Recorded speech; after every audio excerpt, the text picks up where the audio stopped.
Imaginez la scène. Vous êtes arrivé au bord de l'eau bien avant que le soleil ne se lève. Vous avez fait vos premiers lancers dans la brume et bingo, ça mord. Mais d'un seul coup, alors que la matinée avance, tout s'arrête. Il est 10 heures et le bouchon est figé comme s'il était coulé dans le béton. Plus rien. Le néant absolu. Est-ce que le poisson a disparu? Est-ce que vous avez fait une erreur fatale? Je parie que vous vous êtes déjà posé cette question des dizaines de fois, en vous disant que la pêche était finie pour aujourd'hui. Eh bien, préparez-vous à un choc, car la fameuse règle qui dit que l'avenir appartient à ceux qui se lèvent tôt est souvent une énorme connerie, surtout au mois de mars. Dans quelques instants, je vais vous révéler la véritable raison biologique et physique qui explique cette coupure nette de 10 heures. Vous allez découvrir pourquoi tout le monde se trompe en pliant bagage et comment vous pouvez tourner ce moment à votre avantage. D'ailleurs, soyez honnête, est-ce que vous aussi, vous avez cette envie irrésistible de tout ranger quand plus rien ne bouge en milieu de matinée? Pour bien comprendre ce phénomène, il faut d'abord se remettre dans le contexte si particulier du mois de mars. C'est une période de transition extrême. L'hiver n'est pas tout à fait parti et le printemps n'est pas encore vraiment installé. L'eau est encore glaciale, mais l'air commence à se réchauffer. Depuis des générations, on nous répète les mêmes conseils de grand-père. Pour faire du poisson, il faut être au bord de l'eau aux aurores, car c'est là que le poisson se nourrit. Alors, on met le réveil à des heures impossibles, on s'installe dans le froid, et effectivement, on prend quelques poissons à l'aube. Cette petite réussite matinale nous conforte dans nos croyances. Le problème, c'est que ce schéma crée une mauvaise habitude. Quand le calme plat arrive vers 10 heures, la majorité des pêcheurs croient simplement que le poisson a fini de manger et qu'il est retourné dormir au fond de l'eau. C'est une logique humaine qu'on projette sur la nature. On s'imagine que le poisson prend son petit déjeuner puis fait la sieste.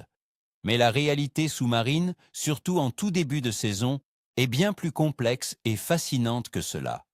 Il est temps d'oublier nos vieilles habitudes pour comprendre la vraie mécanique de nos étangs et de nos rivières.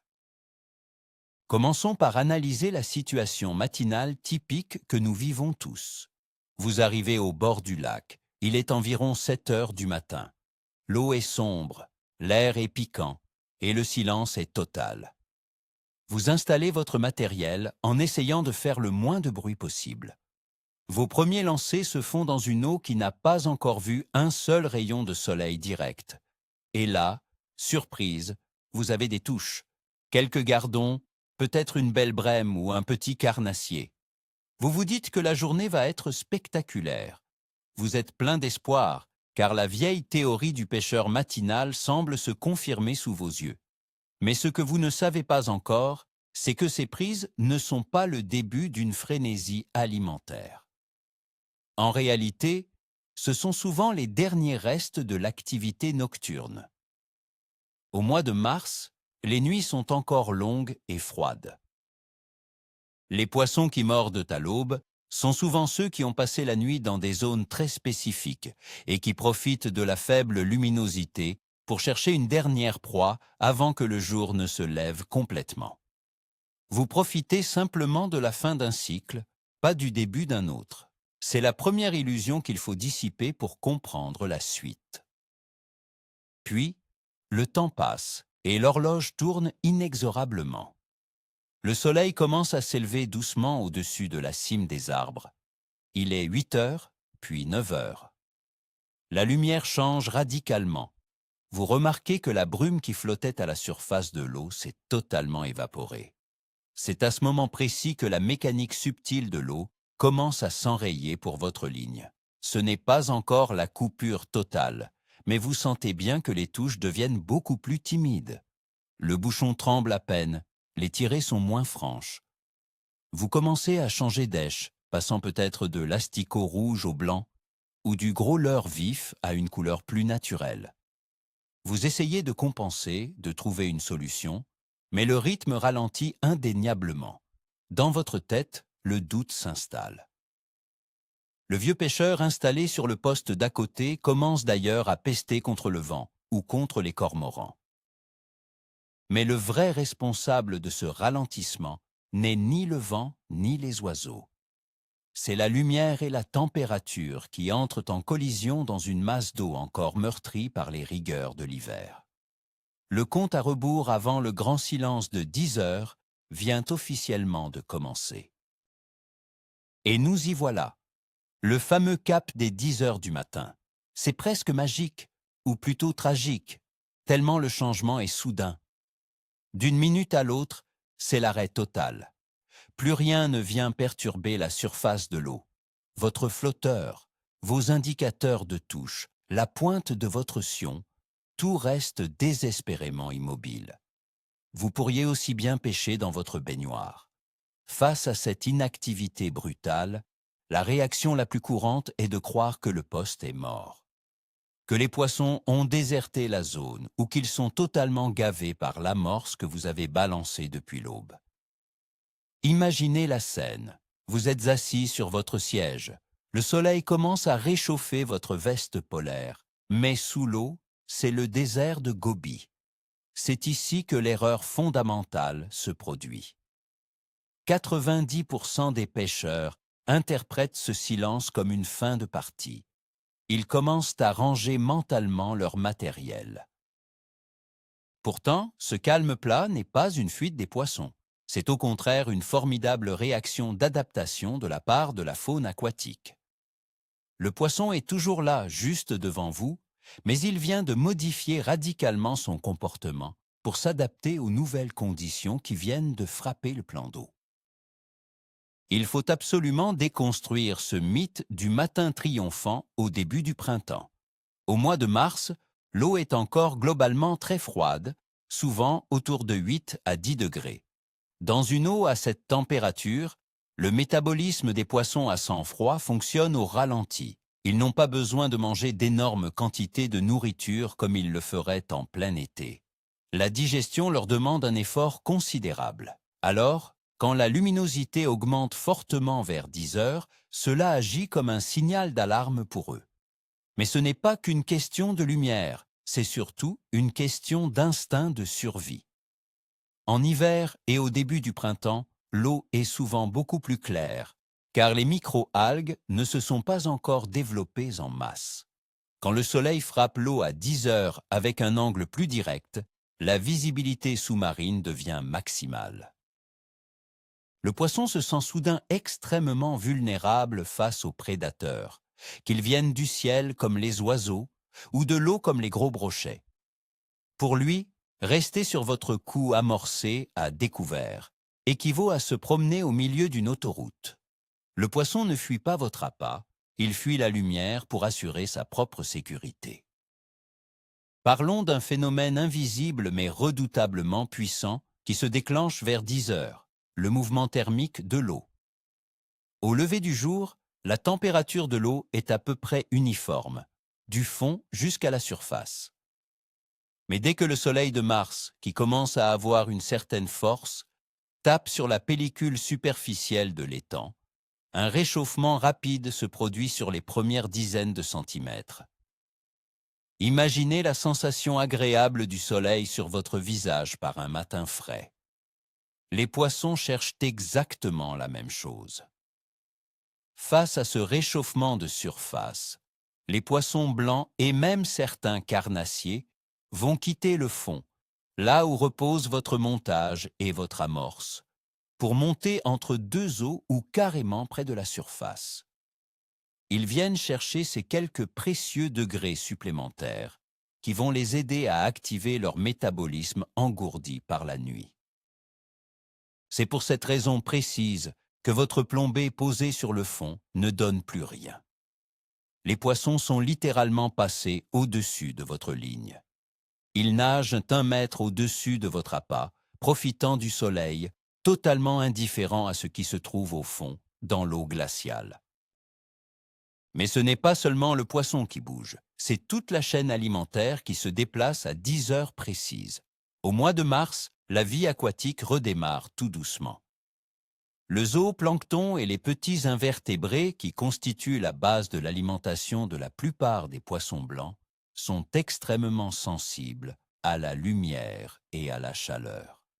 Dès que le soleil monte et frappe l'eau, ces micro-organismes entament une migration verticale. Ils remontent vers les couches d'eau plus chaudes pour capter l'énergie solaire. Et devinez quoi? Les poissons suivent leur nourriture. C'est une règle absolue dans la nature.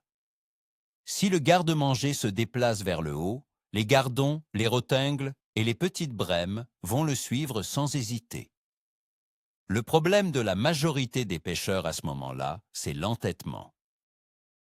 Vous restez figé sur votre réglage de flotteur, persuadé que si ça a marché à 7 heures du matin sur le fond, ça marchera toute la journée. Vous laissez votre appât dans une zone qui a été littéralement désertée par la chaîne alimentaire. Comprendre cette migration microscopique est la clé absolue pour ne pas subir le syndrome de la coupure de fin de matinée. Abordons maintenant un autre facteur crucial qui survient systématiquement en milieu de matinée, le vent. Au mois de mars, les matinées sont souvent très calmes, sans un souffle d'air. Mais au fur et à mesure que le soleil réchauffe la terre environnante, une différence de température se crée entre l'air au-dessus du sol et l'air au-dessus de l'eau encore froide. Cela crée ce qu'on appelle une brise thermique. Vers 10h ou 10h30, un vent léger, parfois capricieux, commence à se lever et à rider la surface de l'eau. Pour le pêcheur confortablement assis, c'est parfois juste un petit courant d'air agaçant qui fait dériver le flotteur. Mais sous l'eau, ce vent change absolument tout. Il crée des courants de surface qui vont pousser l'eau réchauffée vers une berge spécifique.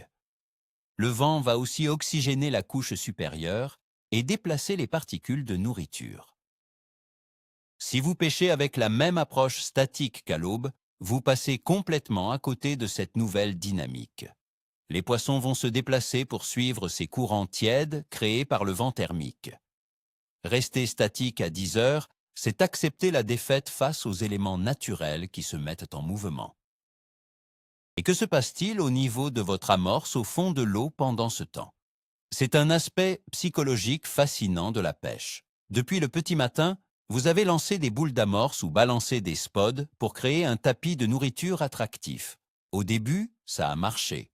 Mais 3 heures plus tard, à 10 heures, la situation de ce tas d'amorces est devenue problématique. Dans une eau froide de Mars, les farines travaillent beaucoup plus lentement. Les particules lourdes restent plaquées au fond. Si le poisson est monté entre deux eaux pour chercher la chaleur, votre tapis d'amorce au fond est devenu totalement inutile. Pire encore, sous l'effet de la forte lumière de 10 heures, cette tache claire sur le fond sombre peut devenir effrayante pour les poissons méfiants de début de saison. Ils voient cette zone beaucoup trop distinctement. Ce qui était un piège attractif dans la pénombre de l'aube se transforme en un panneau danger clignotant sous le soleil de la mi-journée. Le pêcheur qui s'obstine à rajouter de l'amorce sur ce coup à 10 heures ne fait souvent qu'aggraver la situation, créant un signal visuel de plus en plus suspect pour les poissons prudents. Pendant ce temps, jetons un œil au comportement des carnassiers. Si vous pêchez le brochet ou la perche au leurre en mars, la coupure de 10 heures est tout aussi violente, mais pour des raisons légèrement différentes. Au petit matin, les carnassiers profitent de la faible visibilité pour surprendre les poissons blancs engourdis. Vos leurres aux couleurs naturelles ou légèrement flashy fonctionnent bien dans la pénombre. Mais à 10 heures, quand le soleil inonde la couche d'eau claire du début de printemps, les règles de la chasse changent. Le brochet, par exemple, sait pertinemment qu'avec cette lumière écrasante, ses proies le verront arriver de très loin. Il va donc cesser de chasser à découvert. Il va regagner le fond, se cacher dans les premières herbes qui repoussent, ou se coller sous les branches immergées pour trouver de l'ombre et attendre des conditions plus favorables. Si vous continuez à lancer de gros leurres bruyants en pleine eau à 10 heures, vous ressemblez à un éléphant dans un magasin de porcelaine. Le carnassier n'attaquera pas par faim, il est peut-être même effrayé ou agacés par ce bout de plastique trop visible. La présentation agressive du matin ne fonctionne plus du tout. C'est précisément à ce moment de la matinée qu'il faut observer la nature environnante et particulièrement la végétation sur les berges. Au mois de mars, les arbres n'ont pas encore de feuilles, mais leurs troncs et leurs branches épaisses projettent des ombres longues et découpées sur l'eau. À 10 heures, la position du soleil crée des zones d'ombre très marquées et des zones de pleine lumière. Cette géométrie lumineuse est d'une importance capitale. Les poissons, fuyant la lumière directe comme nous l'avons vu, vont se regrouper massivement dans ces couloirs d'ombre projetés par les grands arbres ou par des falaises abruptes. Imaginez que vous soyez dans un désert brûlant. Vous chercheriez la moindre parcelle d'ombre sous un rocher. Les poissons font exactement la même chose pour des raisons de confort visuel et de sécurité. Le pêcheur malin, celui qui ne plie pas son matériel, va arrêter de pêcher son coup du matin situé en plein soleil. Il va se lever, prendre sa canne et aller chercher discrètement les bordures ombragées. C'est souvent là, à quelques mètres du bord sous l'ombre d'un grand chêne, que se cachent les poissons qui ont déserté le milieu de l'étang. Il y a aussi un autre facteur extérieur que l'on néglige très souvent, l'activité humaine. Au petit matin, vous étiez seul avec les canards. C'était le silence monacal. Mais à 10 heures, le monde se réveille. Les promeneurs commencent à faire le tour du lac avec leurs chiens. Les voitures circulent sur la route proche de la rivière.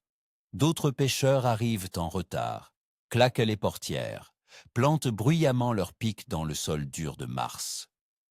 L'eau est un conducteur de vibrations exceptionnelles, bien plus efficace que l'air. Toutes ces ondes sonores et ces tremblements terrestres se propagent sous la surface.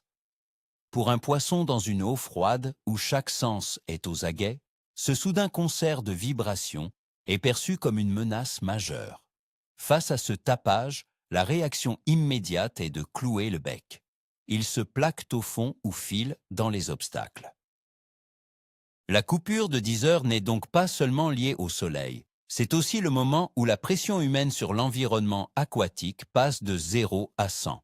Et malheureusement, vous, assis sur votre panier-siège, vous payez le prix fort pour le vacarme des autres. Analysons maintenant l'erreur technique la plus courante commise par 99% des pêcheurs lorsque la coupure survient. L'entêtement sur le diamètre du fil et la taille de l'hameçon.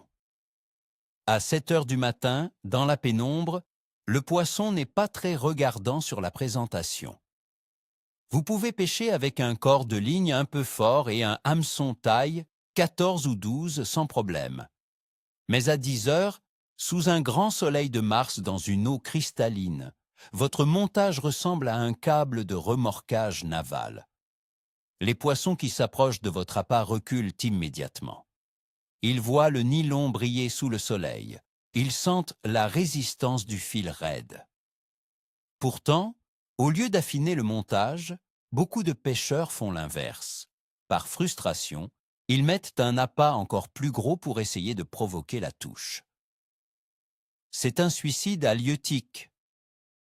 Si les touches s'arrêtent à 10 heures, la toute première chose à faire avant de penser à remballer, c'est de descendre la taille de votre bas de ligne. Passer sur un nylon très fin, un hameçon minuscule de taille 20 et ne mettre qu'un seul petit asticot ou un pinky. La discrétion absolue devient votre seule arme. La présentation de l'appât elle-même doit subir une révolution passé 10 heures. Si vous pêchez au posé, votre appât est inerte sur le fond.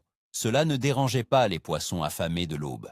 Mais les poissons de milieu de matinée, repus ou devenus méfiants, ont besoin d'être déclenchés par autre chose que la simple présence de nourriture. Ils ont besoin de mouvement, mais d'un mouvement naturel. C'est le moment d'utiliser des techniques de pêche plus actives, même au bouchon. Il faut animer la ligne. Faire de petites tirées régulières pour décoller l'èche du fond et la laisser retomber doucement. Cette animation lente, imitant un insecte qui coule ou une nymphe qui remonte, est souvent le seul moyen de déclencher l'agressivité d'un poisson léthargique de mars. Imaginez un chat qui ne veut plus manger ses croquettes dans sa gamelle, mais qui se jette instantanément sur une ficelle que vous tirez devant lui. Le poisson réagit au même instinct prédateur primaire. Le mouvement brise sa torpeur. Rester immobile à regarder un flotteur mort à 10 heures est la garantie de passer une mauvaise journée. Il est temps d'aborder le piège de la zone de confort du pêcheur. Nous sommes humains. À 10 heures, le froid du petit matin se dissipe enfin. Vous commencez à vous sentir bien, confortablement installé dans votre chaise. Vous prenez un café chaud dans votre thermos, vous mangez un morceau. Bref, vous n'avez aucune envie de vous lever, de bouger tout votre matériel lourd, vos seaux d'amorce et vos épuisettes pour changer de poste. C'est ce confort qui vous tue. Vous préférez croire que le poisson va revenir de lui-même plutôt que d'admettre qu'il a changé de quartier. C'est une erreur psychologique majeure. La pêche de printemps est une pêche de traque et d'adaptation. Si le poste est mort depuis 1 heure, rester assis en espérant un miracle est inutile. La décision la plus difficile, mais la plus rentable à 10 heures, c'est de se lever, d'alléger son équipement au maximum et de partir en prospection. Allez chercher les poissons là où ils se sont réfugiés, près d'un arbre immergé, sur une bordure moins profonde qui chauffe plus vite au soleil, ou dans une petite anse protégée du vent froid. Examinons le cas spécifique de l'eau peu profonde en mars. Les hauts fonds, ou les plateaux qui font à peine 1 mètre de profondeur, sont souvent ignorés par les pêcheurs le matin, car l'eau y a gelé pendant la nuit ou est restée glaciale. On a l'habitude d'aller chercher le poisson dans les fosses au petit jour. C'est logique. Mais à partir de 10 heures, sous l'action du soleil printanier, ces zones peu profondes se réchauffent extrêmement vite, bien plus vite que le reste de l'étang. Un écart d'1 ou 2 degrés suffit à créer un aimant à poissons. Les carpes, les grosses brèmes et même les brochets vont massivement quitter les eaux profondes pour venir se dorer la pilule sur ces plateaux ensoleillés. Pendant que vous vous acharnez dans la fosse de 4 mètres de fond sans aucune touche, un véritable festival se prépare sur les bordures peu profondes que vous négligez. C'est le secret le mieux gardé des pêcheurs expérimentés au printemps. Savoir quand abandonner les profondeurs hivernales pour cibler les plages printanières dès que le soleil devient suffisamment puissant pour tiédir la surface. Pour les amateurs de carnassiers, l'approche de la mi-journée doit ressembler à celle d'un tireur d'élite. Fini les lancers aveugles en plein milieu du plan d'eau avec des leurres qui brassent un maximum d'eau. Quand la lumière atteint son sommet, le carnassier se poste à l'affût, collé au fond ou dans les obstacles, le nez face au vent pour oxygéner ses branchies, attendant qu'une proie passe à quelques centimètres de sa gueule. Il ne fera pas l'effort de parcourir 3 mètres pour attaquer. Vous devez donc modifier votre technique du tout au tout. Passer sur des pêches très lentes, gratter le fond minutieusement, utiliser des leurres souples aux vibrations très subtiles et aux couleurs extrêmement naturelles, comme le vert sombre ou le marron. Il faut littéralement déposer le leurre sur le nez du poisson. C'est une pêche chirurgicale qui demande de la patience et une lecture parfaite du fond. Si vous gardez le même rythme effréné qu'à l'aube, vous allez simplement passer trop vite et trop loin des poissons calés. Le ralentissement des touches exige un ralentissement de votre propre rythme de pêche. Il y a une autre croyance tenace qu'il faut détruire, celle du poisson qui fait la sieste. Contrairement aux mammifères, un poisson ne dort pas d'un sommeil profond au milieu de la journée. Il est toujours conscient, toujours en alerte et toujours prêt à se nourrir si l'opportunité se présente sans lui demander trop d'efforts. Ce qui s'arrête à 10 heures, ce n'est pas son envie de manger, c'est son envie de chercher activement la nourriture. La nuance est énorme. Si vous comprenez cela, vous comprenez que la pêche n'est pas finie, elle devient juste différente. C'est le moment de ruser. Par exemple, au lieu de faire un amorçage lourd, vous pouvez agréner de toutes petites quantités très régulièrement, comme de fronder quelques asticots toutes les 2 minutes. Ce bruit léger, répétitif, imitant une chute naturelle d'insectes, finit par attirer la curiosité des poissons léthargiques, sans les effrayer. C'est une technique qui demande une grande concentration au moment précis où la plupart des pêcheurs relâchent leur attention pour bavarder avec leurs voisins de berge. La pression atmosphérique joue également un rôle déterminant et les matinées de mars sont réputées pour leurs variations barométriques rapides. Souvent, la matinée commence avec un ciel clair et une haute pression, mais à mesure que la journée avance, des nuages bourgeonnent et la pression commence à chuter doucement ou à fluctuer. Les poissons possèdent un organe interne, la vessie natatoire, qui est incroyablement sensible à ces variations de pression. Pour faire simple, quand la pression change rapidement en fin de matinée, les poissons ressentent un inconfort physique. Ils ont l'impression d'avoir les oreilles bouchées pour faire une comparaison humaine. Pour rééquilibrer cette pression interne, ils sont obligés de modifier leur profondeur de nage. Encore une fois, cela explique pourquoi ils désertent brusquement votre coup amorcé sur le fond. Ils ne boudent pas, ils tentent juste de se sentir mieux physiquement, en ajustant leur position dans la colonne d'eau. Si vous êtes équipé d'un baromètre portable ou si vous suivez la météo avec attention, vous pourrez anticiper ces fluctuations et modifier votre profondeur de pêche avant même que les touches ne s'arrêtent complètement. Pensez aussi à la couleur de vos appâts. Sous la faible lumière de l'aube, le contraste est le roi. Un asticot rouge vif ou un maïs jaune fluo ressortait parfaitement sur le fond sombre. Mais sous l'éclairage zénital impitoyable de 10 ou 11 heures, ces couleurs criardes peuvent devenir perçues comme artificielles et dangereuses dans une eau claire de mars. C'est le moment idéal pour opter pour le mimétisme. Remplacez le fluo par des teintes foncées, un grain de chènevis noir, un petit verre de terreau de couleur sombre ou un pellet marron discret. Ces apâtes foncées ne déclenchent pas la méfiance visuelle du poisson. Ils se fondent dans le décor. Imaginez servir un gâteau rose fluo clignotant à un invité méfiant au milieu de son salon inondé de soleil. Il hésitera à le manger. Le poisson réagit pareillement. L'adaptation à l'évolution de la lumière au fil de la journée est la marque de fabrique des plus grands pêcheurs. Changer la couleur de lèche à 10 heures est souvent la petite modification qui rapporte le plus gros poisson de la journée. Finalement, il faut considérer cette fameuse coupure de 10 heures non pas comme une punition, mais comme un test de vos capacités de pêcheur. Le matin tôt, n'importe qui peut prendre du poisson.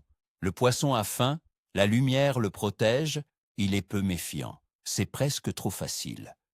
C'est la pêche des opportunistes. Mais quand la pendule sonne 10 heures, que le soleil tape et que l'eau devient silencieuse, c'est là que la vraie pêche commence. C'est là que l'analyse, l'observation, la remise en question de son matériel, de sa profondeur, de son poste et de sa psychologie font la différence entre un pêcheur moyen qui rentre chez lui dépité et un passionné obstiné qui va réussir à déclencher des touches impossibles.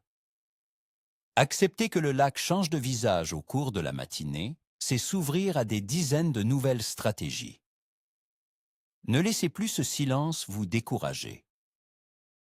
La prochaine fois que le flotteur s'arrêtera de bouger, prenez une grande inspiration, souriez et dites-vous « D'accord, le jeu facile est terminé, passons aux choses sérieuses. » Pour résumer, l'arrêt brutal des touches à 10 heures du matin en mars n'est ni une fatalité, ni un mystère insoluble, ni le signe qu'il faut rentrer chez soi. Nous avons vu que c'est une combinaison complexe mais logique de changements environnementaux. Le soleil qui pénètre brutalement une eau froide et claire, le déplacement de la nourriture microscopique vers la surface, les courants thermiques créés par le vent, et le bruit de l'activité humaine qui s'intensifie. Et voilà le grand paradoxe, le fameux retournement de situation. 10 heures du matin, ce n'est pas la fin de la pêche. c'est exactement le moment où la vraie stratégie s'invite au bord de l'eau. C'est là que vous devez vous affiner, pêcher décoller, changer d'approche visuelle, chercher les zones d'ombre ou les hauts fonds qui se réchauffent. Le papy qui vous disait que tout se joue au lever du soleil avait tort. Il se contentait de la facilité. Comprendre cela va radicalement changer votre façon d'aborder vos prochaines sessions printanières. Un grand merci d'avoir suivi cette analyse jusqu'au bout. Si cette vidéo vous a aidé à comprendre vos erreurs et à voir la pêche sous un nouvel angle, n'oubliez pas de vous abonner à la chaîne pour ne rater aucune de nos prochaines tactiques. Mettez un gros pouce bleu pour soutenir la chaîne, ça nous aide énormément. Et maintenant, c'est à vous de jouer dans les commentaires. Quelle est la technique la plus folle ou l'appât le plus improbable qui vous a permis de relancer les touches un jour de grand calme? On a hâte de lire vos histoires. À très vite au bord de l'eau.